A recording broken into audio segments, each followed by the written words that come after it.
दिल्ली में अरविंद केजरीवाल के खिलाफ बीजेपी का प्रदर्शन जारी है। सोमवार को दिल्ली हाई कोर्ट द्वारा ईडी की कार्रवाई को सही ठहराने के बाद बीजेपी लगातार आप और अरविंद केजरीवाल पर हमलावर है। इसी कड़ी में बुधवार को आज दिल्ली में बीजेपी कार्यकर्ताओं ने आप हेडक्वार्टर को घेर लिया और मुख्यमंत्री अरविंद केजरीवाल के खिलाफ जमकर प्रदर्शन किया। बीजेपी मुख्यमंत्री अरविंद केजरीवाल से तुरंत इस्तीफे की मांग कर रहे हैं और बीजेपी को प्रदर्शन को देखते हुए पुलिस ने आपके दफ्तर के बाहर बैरिकेडिंग कर सुरक्षा सख्त कर दी है।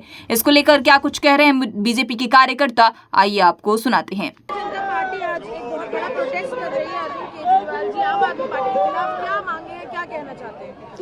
देखिए, अब तो ये पूरी तरह से स्पष्ट है कि केजरीवाल जी भ्रष्ट है और ये भी साफ हो गया। और हाईकोर्ट की इतनी तल्ख टिप्पणियां रही हैं कि इस देश में दो तरह के कानून नहीं हो सकते। एक कानून ऐसा जो आम साधारण नागरिकों के लिए हो और एक कानून सुल्तान साहब के लिए हो, सीएम साहब के लिए हो। हाईकोर्ट ने यह भी कहा है कि उनके पास इनफ मटेरियल है, यानी कि बहुत सबूत हैं जिसके आधार पर ये पूरी कानूनी प्रक्रिया हुई है। हाईकोर्ट ने यह भी कह दिया है कि कोई भी सियासी दलीलें नहीं चलेंगी।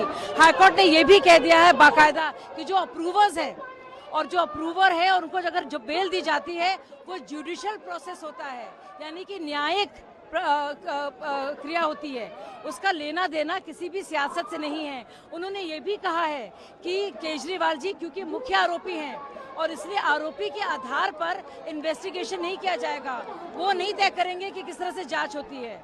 तो मुझे लगता है बहुत ही शर्म की बात है, नैतिकता की सारी धज्जियां उन्होंने उड़ा दी हैं। और अब सोचिए, 4 बार ऐसा हुआ है। हेमंत सोरेन जी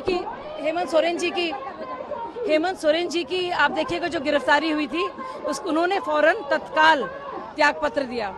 दूसरी तरफ आप देखिए कि किस तरह से जब लालू प्रसाद यादव भी उनकी गिरफ्तारी हुई थी उन्होंने राबड़ी देवी को बिठा दिया। बहुत बढ़िया। और जयललिता जो है आप देखिए कि उनकी भी गिरफ्तारी हुई, 48 घंटों में उन्होंने त्यागपत्र दिया।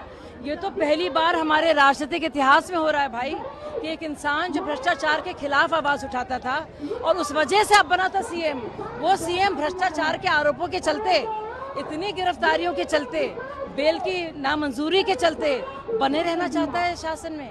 मतलब ये पार्टी तो झाड़ू की बात करती थी, शुरुआत होती है झाड़ू से, खत्म होती है दारू पर। आपको बता दें कि दिल्ली उत्पाद शुल्क नीति मामले के खिलाफ बीजेपी प्रमुख वीरेंद्र सचदेवा के नेतृत्व में बीजेपी कार्यकर्ताओं ने अरविंद केजरीवाल के इस्तीफे की मांग की है। इस तरह की तमाम जानकारियों से रूबरू होने के लिए punjabkesari.com को लाइक, शेयर, सब्सक्राइब करना न भूलें।